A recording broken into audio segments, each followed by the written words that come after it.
we are back. It's us again, the horror guys. I'm Kevin. I'm Brian. And we're here to talk about some horror movies and some movies where it's questionable if it's horror or not. Okay, I'm not sure which one that's going to be, but... Well, we've got Godzilla vs. Kong from 2021. We do. I'm not so sure that's really a horror movie, but yeah. It's Giant monsters. It's in the genre, I suppose. Originally, Kong was a classic monster. If you can have a giant tarantula or a giant praying mantis and call it horror, you certainly can have a giant gorilla. Boy, this seemed awful science fiction-y this time around, though, in this Well, reboot. Alien. Yeah. There's overlaps. Yeah. And we've got the Trilogy of Terror. Classic, 1975, Karen Black. Completely forgettable trilogy anthology, except for one segment. Except for the third segment, yeah. Got a little indie film called The Beast Beneath, and a documentary, Stale Popcorn and Sticky Floors. And it's about horror, not porn, promise. And then we got a couple of short films. Do they serve popcorn at porn movies? You know, I have literally never been in a porn theater. Do they have a concession stand normally? Yeah, I've never been to one, a full-fledged porn theater. We've both been born after the internet, apparently. Yeah, I don't know. Huh. So, listeners, if you've been to a porno theater and they have popcorn, let us know. Yeah, let us know. Do they have concessions like a regular theater does? Or they could, do they have like sex toy, concession, a little gift shop? I'm pretty sure they do. They probably do. No, I bet they do. Porn places. They're all about the merchandising. Well, maybe when you exit through the gift shop. Probably not before you go in. The sticky floors. Well, yeah. It's got problems. That means, janitorial issues. Yeah, which one do we want to start with? Well, let's start with...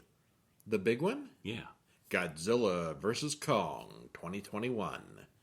Just came out a couple of weeks ago. Directed by Adam Wingard, written by Terry Rossio and Michael Dougherty, stars Alexander Skarsgård. So is that the Thor Skarsgård, or is that the It Skarsgård, or is that the Vampire Skarsgård? Which one is this? It is hard to keep them straight. It is not the It Skarsgård. This is the Vampire Skarsgård. Okay. Yes. Uh-huh. Millie Bobby and Brown. And the Tarzan. He was the Tarzan. Boy, I wish I remembered this Tarzan that you keep bringing up. I don't even remember that one. Well, it was memorable. He looked good in it. Yeah. Millie Bobby Brown from Stranger Things and Rebecca Hall. 1 hour, 53 minutes. Did you like it? It was okay. Oh, wow. I think we got a disagreement here. I really liked it. It was thoroughly adequate. It seemed too long, and there were too many scenes where they were just screaming at my eyes. And, yeah, it just... Meh. There was a lot of CGI. Yeah, meh. It was okay. Screaming at your eyes. That's something you invented with the Transformers movies. I heard somebody say that about one of the later Transformer movies where there's a lot of combats. Yeah, just felt like somebody screaming at your eyes for an hour and a half. Okay, well, I liked this one. And anyway, so on Skull Island, Kong wakes up and goes about his morning deal. He takes his shower, he poop. Oh, no, that's not Kong. Okay. They don't show him doing that. No. Well, he does shower and have breakfast. Uh-huh. Then he goes to meet his friend, who is a little girl with a Kong doll. Kong throws a gigantic spear into the sky, and he breaks the holographic projector of the giant cage that he's locked inside. So he knows he's in a cage. If you haven't figured this out yet, this is not in the realistic world. They've got a giant holographic cage. Big old science fiction, yeah. But he has figured out that... He knows he's in it. Yeah, it's not real. And he knows it. The scientists explain that outside of captivity, Godzilla would come for Kong, since two alphas can't exist. Leaving him outside would be a death sentence. As the credits roll, we see brackets, as in a tournament of all the monsters both Kong and Godzilla have defeated. A lot of collateral damage. Yeah. Well, there's this guy named Bernie, who's a whistleblower with a podcast, because, those podcasters change the world. They do. He breaks into Apex Cybernetics to expose everything. Investigative podcaster. They do robotics and artificial intelligence. Supposedly. He downloads a bunch of secret files, some of which pertain to something on level 33. Huh. Suddenly an alarm goes off. Has he been discovered? No, it's a Godzilla attack outside. Oopsies. Because there's timing for you. Yeah, it is. Bernie spots a strange electrical device in a secret room when Godzilla blows up the building. Okay, that's one way to see things in secret buildings. I just wondered if your synopsis is going to be as long as the movie was. Oh, days and days and days, I'm sure. The movie felt long to me. I found my attention wandering a bit. Yeah. Huh. Yeah. Madison, from the previous Godzilla movie, argues with her father, who works at the Monarch Relief Camp in Florida. Who provoked Godzilla? Was it the evil robotics lab? And her father gets screen time of 22 seconds in this movie, and we never see him again. Oh, well. Yeah. He had a name, I imagine. Yeah, probably did. Dr. Lind believes that the Earth is hollow and the source of all the Titans. And here's where any pretense of reality goes off the rails. Oh, yeah. Hollow Earth. Far off, yeah.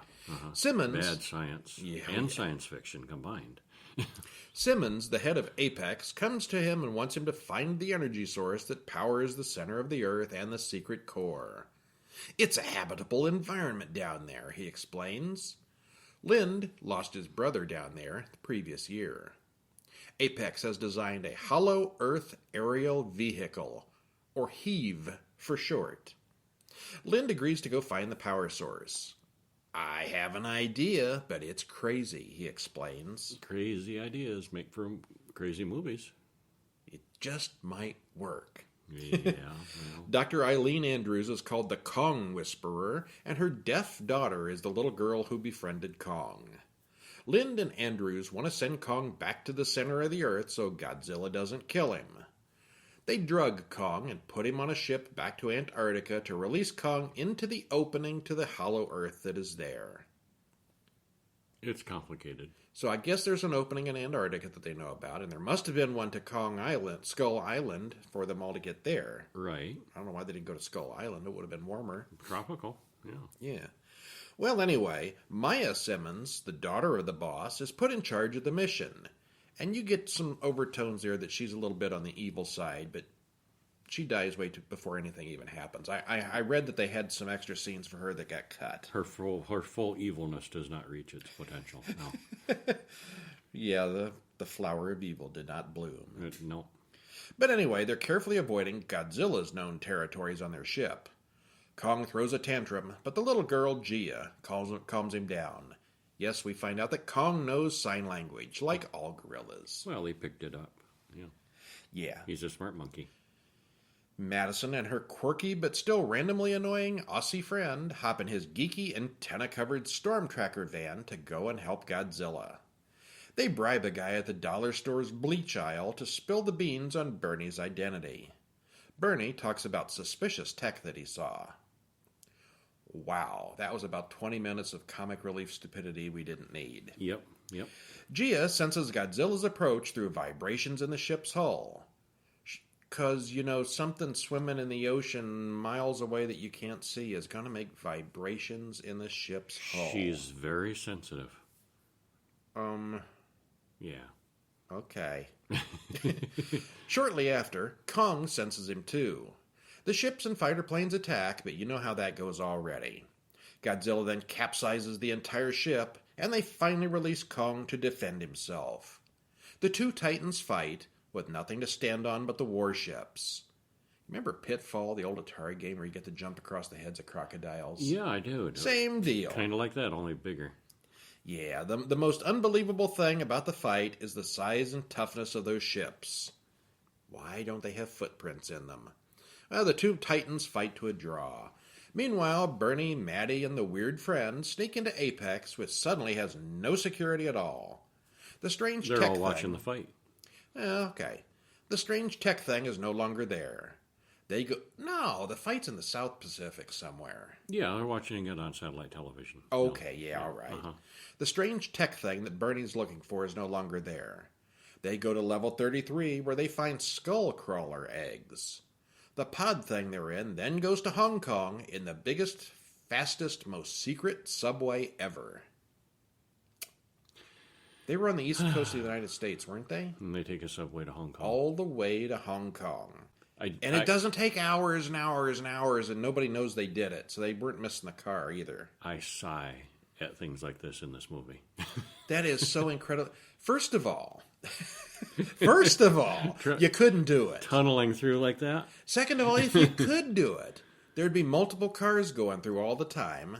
It'd be like, a subway it's where a special people get one. on and off. It's just special cases. And if it were a secret subway, which it's supposed to be, you'd think they'd have a camera or a guard. They don't. They don't have any of that stuff. If you walk into the basement of Apex, you can hop in their secret subway and go to Hong Kong. Take a ride to Hong Kong. Which apparently doesn't take 20 hours like it would on an airplane. You get there pretty darn quick. Kong, meanwhile, has been flown to Antarctica and is lowered into the entrance to the Hollow Earth. They can't take him home, and he can't survive in the snow. So they tell Kong he may have family down in the tunnel. So everyone hops in the heave and follows him down. There's some kind of technobabble about gravity inversions that makes no sense, but it sort of looks like they fly through a black hole. Well, I think that because, your gravity works, you're attracted to the surface of the Earth when you're on the outside of the Earth. Well, when you go in that hole, you're attracted to the inside walls of the Earth. And so there's like a transition point where the gravity abruptly flips. Yes. It's not gradual. And there's blue flames, lots of wreckage, and it's going to destroy the ship if they're not careful. Yeah, some weird barrier of energy that they pass through. When really, wouldn't it just be a... Okay, you might get dizzy, all other stupidity aside, wouldn't it be a gradual transition? Yeah. Yeah. And somewhere between the outer surface and the inner surface, there'd be a zero gravity area where it kind of reverses. It would balance, yeah. Yeah. And then you keep going, and it would start getting heavier on the inside. Now, when they do get to the center of the Earth, Kong jumps up in the air, and he can fly there, because at the actual center of the Earth, there is no gravity. Right. And I think that sounds believable in a sort of a twisted way. The science was so bad in this, it's hard to say. Okay, so they eventually make it to the bottom, and they land where it looks a lot like Skull Island, only much bigger. It's all very beautiful until actual dragons attack. The dragons are, of course, impervious to missiles, but Kong beats them to death with his fists. And how does that work? There are lots of strange creatures there, and some of the rocks grow with a strange blue light, and some of the rocks float in the sky. Yes, it's unobtainium. Kong can fly here, too, since there are places with some strange gravity. Bernie, Maddie, and Weird Friend enter a huge room where they are testing... Wait for it. Who is it? What are they testing? Mecha Godzilla. Didn't see that coming. They release a big, giant robot. Well, it's Japan. No, it's not. It's Hong Kong. Not. Well, Asian. Vaguely right. Asian. It's a vaguely Asian in homage to the originals, I guess. Well, they release a skull crawler for the machine to fight, and Mechagodzilla blows it away with its laser breath thing. It then fails, because it's only got 40% power and doesn't work real well. Their power problems will be over when they find the source of the real Godzilla's power. This is why Godzilla attacked Apex, because they're trying to replace him. Nobody wants to be replaced. How would he know that? He would. It's a robot that has not been activated, doesn't work correctly, and doesn't even have the right power source. How would Godzilla possibly know? It's a plot device. That's how he knows. Kong finds a kind of a temple at the center of the Earth, and he even finds his old battle axe there. This is his real home, and he remembers it. King Kong literally sits on a throne here in his throne room. His axe just happens to be the power source for everything. He activates it, and a pattern in the floor that looks like Godzilla lights up. Maybe the two are connected somehow. Maybe. Same power source. Maya gets a sample and contacts the surface and her father to transmit details.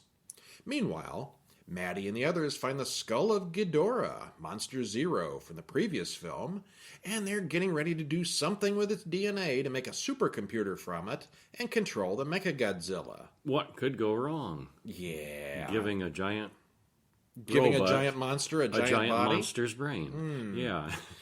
Outside, the real Godzilla attacks Hong Kong, where the Apex base is. They finally receive the details of the power source, and now they're ready to fight the real Godzilla with the Mechagodzilla. Except, The real Godzilla has decided to blast a hole all the way down to where King Kong is in the center of the Earth. All the way through to the center of the Earth. All the center of the hollow Earth. The way down. Yes, you heard that right. Kong and the heroes fly up the hole toward Hong Kong. Which is now, like a gravity inversion thing again. They had no trouble coming up, did they? Oh, gravity inverted too. It did. Yeah, it did. Yeah, it was a weird transition. Well, Maddie, Bernie, and Comic Relief Kid finally get captured. Kong climbs all the way up to the surface of the Earth and starts fighting Godzilla in downtown Hong Kong. How long did that take to climb up that hole? And Hong Kong is apparently made of 100% neon lights. That was cool. It was good looking, yeah. Kong stops the Godzilla blast with his axe. He gets up and he says, "And my axe." All right. Well, Kong gets his butt kicked, so Simmons throws the switch on Mechagodzilla. The pilot in the machine is immediately disconnected, and the brainless skull of King Ghidorah takes over. Uh-oh. Since all the neon in Hong Kong has been destroyed, the sun comes up and we get a daylight battle between the two Godzillas. Kong is laying there dying, but Lind detonates his heave on his chest to give him a jump start. Yep. Best not to overthink that, too. Yep. Yeah. Uh-huh. Mm-hmm. He didn't go clear first, did It he? works, too. Of course it works. Makes him better. Gia then talks Kong into going back to the fight, but he's definitely getting too old for this stuff.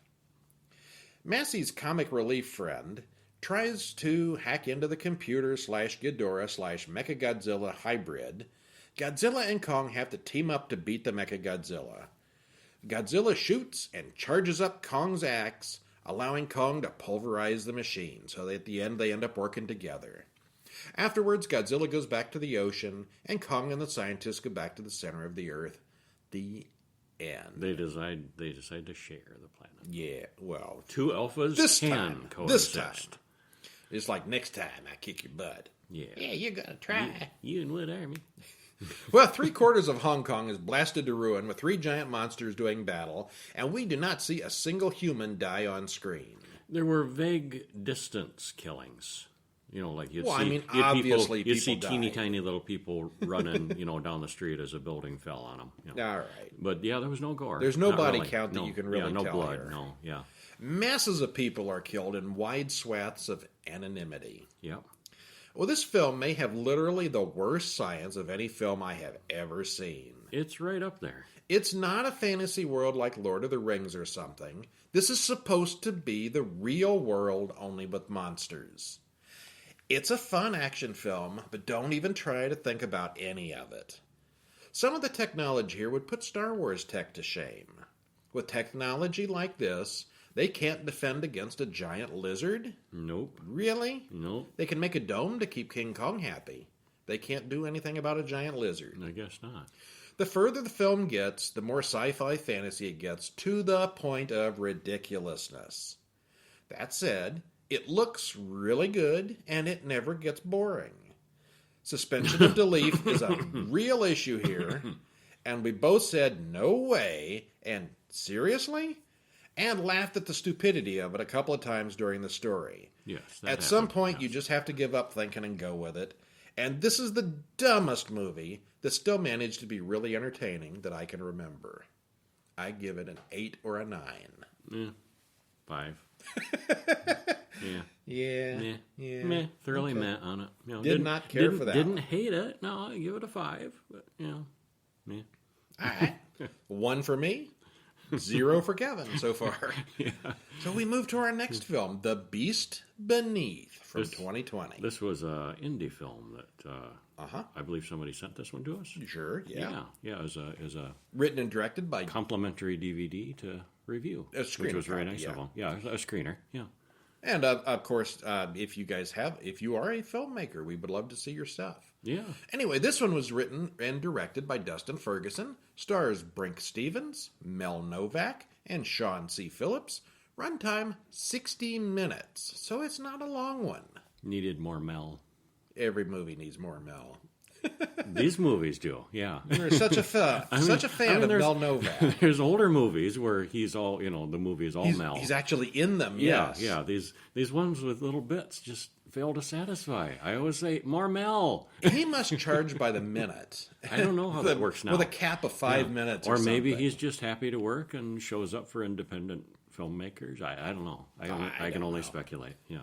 Okay, well, anyway, there's a small earthquake in the California desert, and credits roll.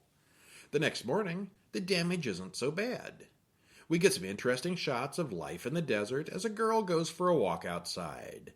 She pulls out her phone for a selfie, and just then, something grabs her from behind. I bet it was the beast beneath that did it. Yeah, I bet it was. Yeah. A pair of hikers soon finds her phone. The monster kills the guy, but the girl runs to the sheriff's station. Meanwhile, some other guy watches a movie called Angry Asian Murder Hornets, an actual movie put out by the same director as this film.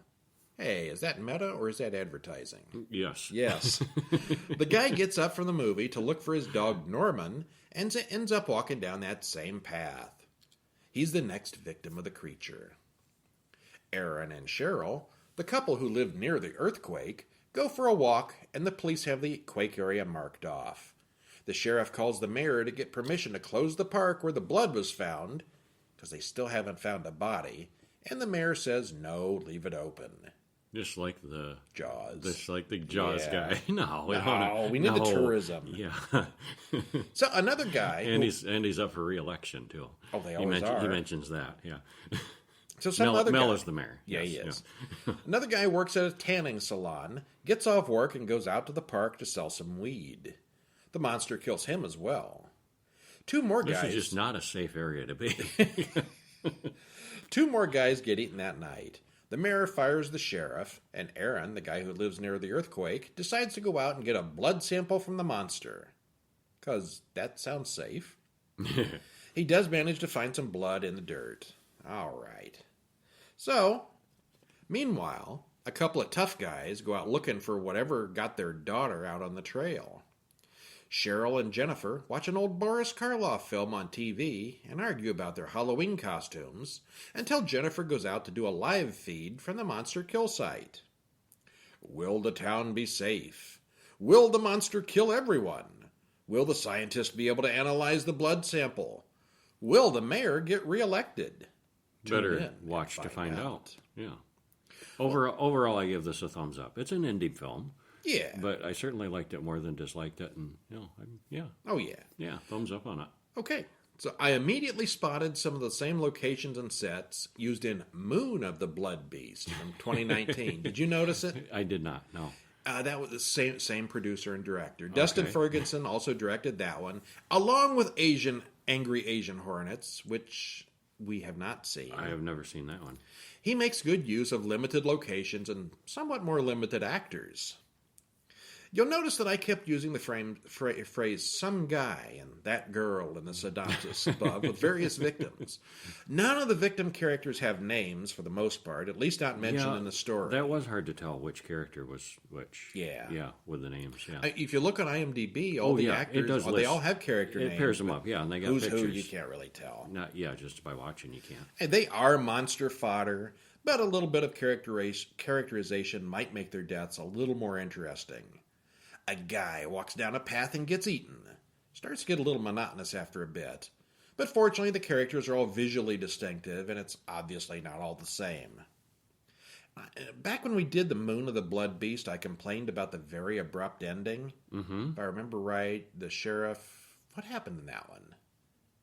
They kind of gave up on it, didn't they? It's been too long. Yeah, it just sort of stopped. Oh, yes, that's the one where they knew about it, and they were in on it. Yeah. Yeah, and he was in a hell of a situation to be, they got to give it a little taste or it would have wiped out everybody. Right, you got to feed it every few years. Yeah, right. Yeah. Okay, well this isn't that, but it does have a similar abrupt ending problem.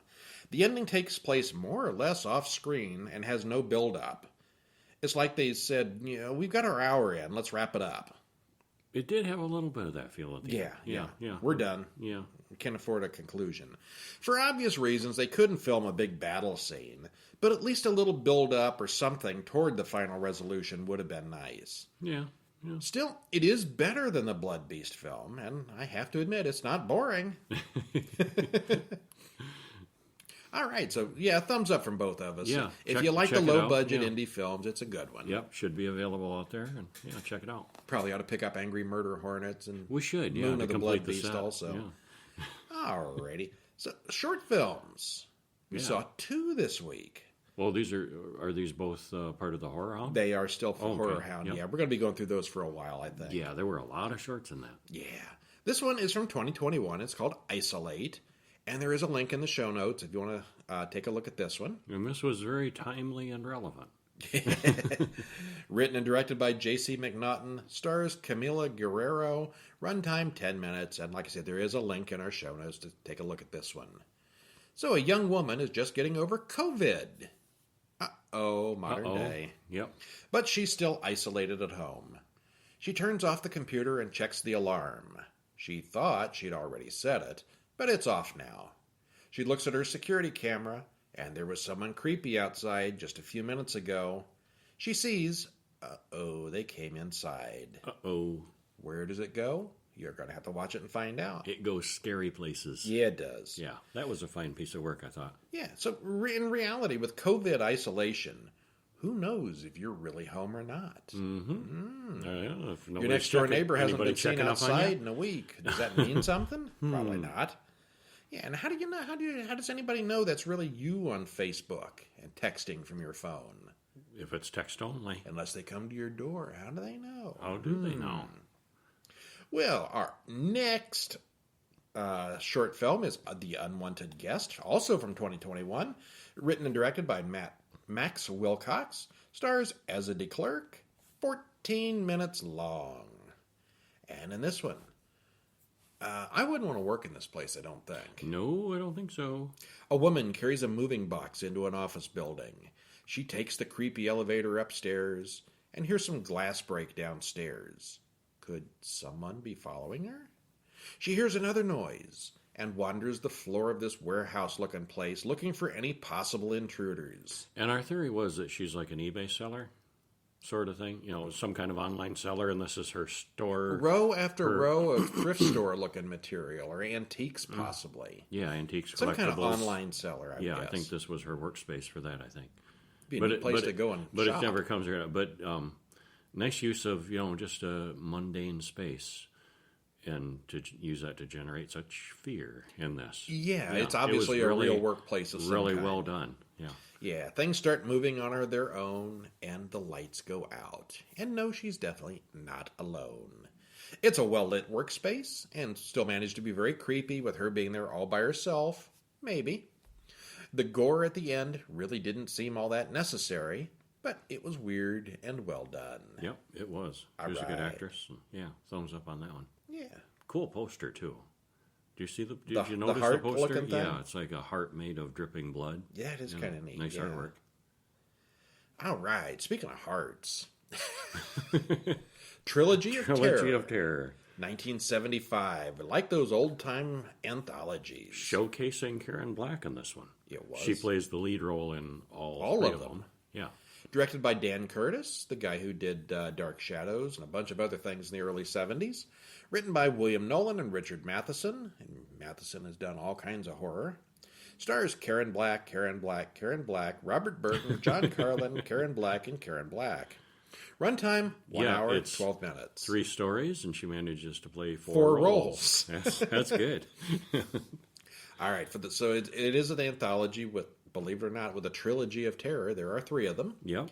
The first one is called Julie. And a pair of college boys wonder what their math teacher looks like under all those clothes. Chad stays after class to help the teacher, Julie Eldridge, with her books. Julie's roommate, Anne, wants her to go out more often, but Julie works too hard. Anne says Julie could be really pretty if she just tried to put some effort into it. Just smile more. Yeah, this is like, who wants a roommate like that? You could be pretty You could be pretty if you worked at it. Yeah. Chad hangs around outside her apartment that night, and he watches her undress through the window. That's 70s for you. Mm-hmm. The next day, he invites her to go see a French vampire movie on the weekend. Like all good 1970s-era dates, he puts something in her drink. She passes out after just a sip, and he heads to a local motel. Where they have some quote-unquote fun. Yeah. He does. Yeah. He lays her out He's on the kind of a bed pig. and starts taking pictures. He's both an amateur photographer and a rapist. He puts her back in the car and drives her home. You must have been really tired, he explains. He develops the pictures later that night. The next morning, Chad calls her and he insists they take a drive together. He shows her the photos and she realizes what he's done to her. The blackmail begins. He's going to force her to do things after class. And this all goes on for a month. Suddenly, she explains to Chad that it's all over because she's bored with him. What? Whose Wait, idea do you what? think this whole thing was, she asks. And then you find out she was pulling the strings the whole time. She enchanted him from the start. It turns out this was all according to her plan. And she's a very powerful witch. As she explains, Chad starts to choke. She's poisoned him. She sets his dark room on fire and walks out through the flames. Hot diggity. Reverse date rape. Yeah, I meant for that to happen. The next segment is called Millicent and Therese. Millicent writes in her diary that Therese is out skanking around the neighborhood. Millicent is a frumpy, prudish, vindictive woman. Mr. Anmar comes to the house, and he's surprised the two sisters look so much alike. Their father's funeral was just this morning, so naturally Therese has gone to a party. Millicent tells Anmar that her sister is evil. She killed their mother many years ago. Millicent shows him Therese's evil witchcraft books. She can't help Therese, but maybe she can help Anmar, who is Therese's boyfriend. Anmar believes her and abandons Therese, who we haven't even seen yet. Millie calls her doctor, Dr. Ramsey, and complains that Therese has been spreading lies about her. He promises to come by tomorrow. When he arrives, Therese answers the door. Hello, doctor. Hi there. And Millie is nowhere to be found. And there's definitely a difference in them. Oh, yeah. Yeah. The slutty Therese hates Millie as much as Millie hates her. When he ignores her advances, she gets angry and throws the doctor out. Millicent decides to kill Therese. She pulls out a book on voodoo and decides to use it against her sister.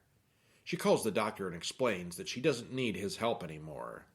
She pulls out the voodoo doll and a long pin. The doctor rushes over and finds Therese's body on the floor, holding the voodoo doll. What? Turns out the two sisters were just one person with a dual personality. Oops. Oops. Now, those So of you... the first two are decent. Question for the listeners out there. How many of you actually remembered either of those two stories?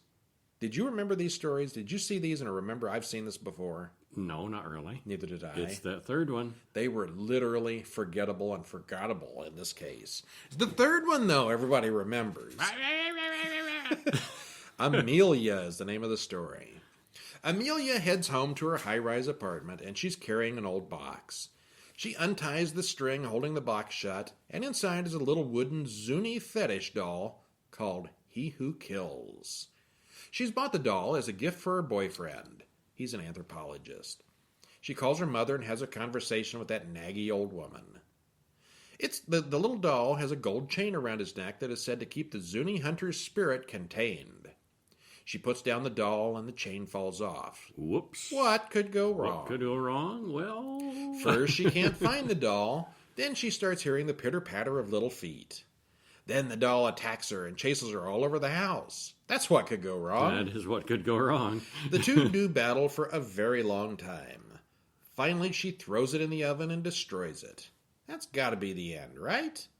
Well, you destroyed the body. Where does the spirit of a Zuni warrior go when their fetish doll body gets burned up? Whoop. I wonder. Yeah, that's something. That was something. Well, the first two stories are completely forgettable, but boy, is that third one a classic. It's good enough to save the whole anthology all by itself. It would have been midline without that third one. Yeah. The stop-motion creature and the incessant chattering from the little guy are simply must-see horror viewing. This was clearly one of the major influences for Chucky and the Child's Play movies many years later. Well, and they actually did a pretty good job of animating it. Yeah, 'Cause yeah. some of it is stop motion, and some is, probably somebody operating a puppet Some's a from puppet, just off yeah. screen, and some of it is just her, holding the puppet, saying, Shaking get it in off front me, of get her it." Yeah, face, shaking yeah. it, and yeah. It couldn't have cost more than $10 to make this story, but this is how you do it. And Karen Black plays 4 different roles in the film, and it looks like someone wanted to show what she could do. So she plays all the main characters and does a pretty good job of it. Yep, she did. All right, our last one. A documentary called Stale Popcorn and Sticky Floors from 2020. Directed by Dustin Ferguson. Stars Brink Stevens, Lynn Lowry, Kevin Van Hentenryck, and a whole bunch of other people. It's an interview show. Hour and 30 minutes. Link in the show notes to pick you up a copy. What'd you think? I liked it. I did too. Yeah, I thought it was fun. Yeah, it wasn't really what I was expecting, but yeah, I did like it. Well, and it really made it with all the people telling stories of, people that were there in the business. And That's literally all it is just talking to people, telling stories. basically, yeah. Yep. And, might have even, stitched it together remotely, some of it. I think a couple of those interviews of were them done were- through Zoom or something like that, Skype or whatever. Yeah. But Some yeah, were in person. Yeah, I thought it was really interesting. Well, it's a documentary about low budget horror films of the past, and we open on clips of Reanimator, Halloween 3, Basket Case, and I Drink Your Blood. Once the credits have rolled, we start a sequence of interviews with various people affiliated with some really classic films. We've got Lynn Lowry from I Drink Your Blood and The Crazies, Camilla Carr from Don't Look in the Basement, John Dugan, Texas Chainsaw Massacre, Jonathan Pesci, I Spit on Your Grave, John Russo from Midnight. Have we seen Midnight? I don't think so. It didn't sound familiar no, to me. No, it didn't. No.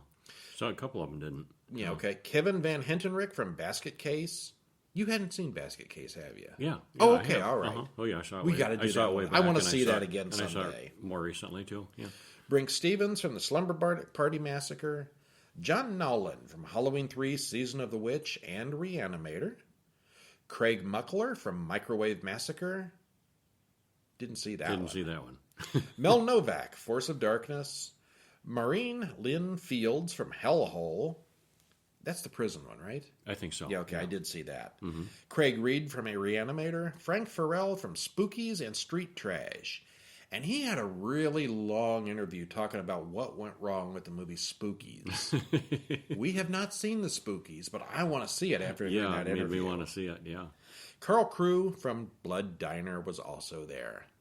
So there's no overall theme or purpose to any of these particular interviews. It's not like they were talking about one thing. Well, and they talked about, things from an actor's point of view and special effects. And Whatever it was they were writing, doing. and Yeah. you get a variety of stuff in it.